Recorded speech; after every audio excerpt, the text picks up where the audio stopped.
For me, the chapter breakdown keeps me on track, keeps the plot moving. And when I'm doing a chapter breakdown, I'm looking to see, is this chapter necessary for this book? Is this chapter necessary to keep the plot moving, to keep the pace? So that kind of, it keeps the story moving, keeps the story moving.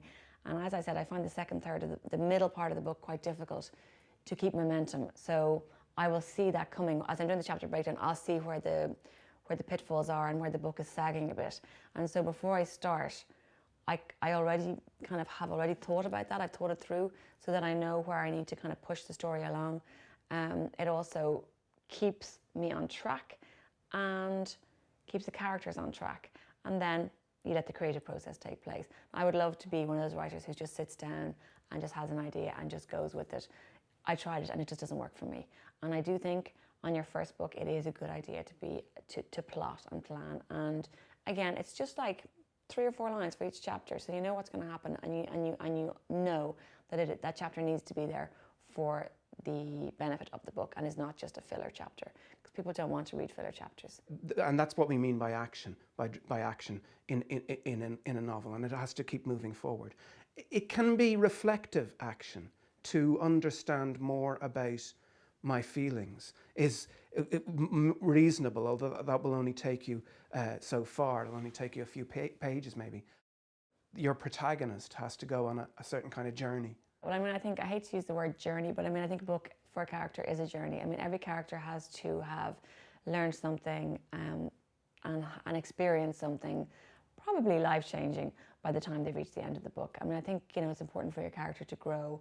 Their life may not be a happy ending. I mean, I don't always have happy endings because I don't think life is perfect. But it's important for your character to have learned something, to have experienced something, and, you know, hopefully to have matured and grown by the end of the book. And it also makes it more interesting for the reader if the character is experiencing all these things and is changing. Subplot actually is incredibly important because I start off with this idea that I'm very passionate about, and I go off. But I mean, a book can't just be about one idea. There has to be lots of other subplots and other stories to keep the reader interested, because otherwise it's just too one issue driven.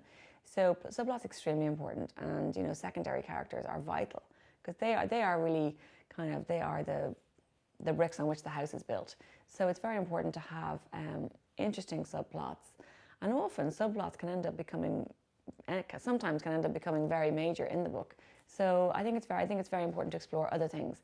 You've got your main plot, your main characters, but the secondary characters and the secondary plots are extremely important, and I think are the meat in a book often, you know, are the reason the reader's kept interested, because maybe the reader isn't that interested in your main issue, but they might be extremely interested in what's happening to the sister down the road. You know, as a reader, you want to be continuously interested, and the best part is to end a chapter in such a way that the reader can't wait to get to the next chapter, and that's what you'll see when you do a chapter breakdown. The chapter finishes, and immediately you want to know what's happening next in the story. So that's plot, that's pace. Pace very important.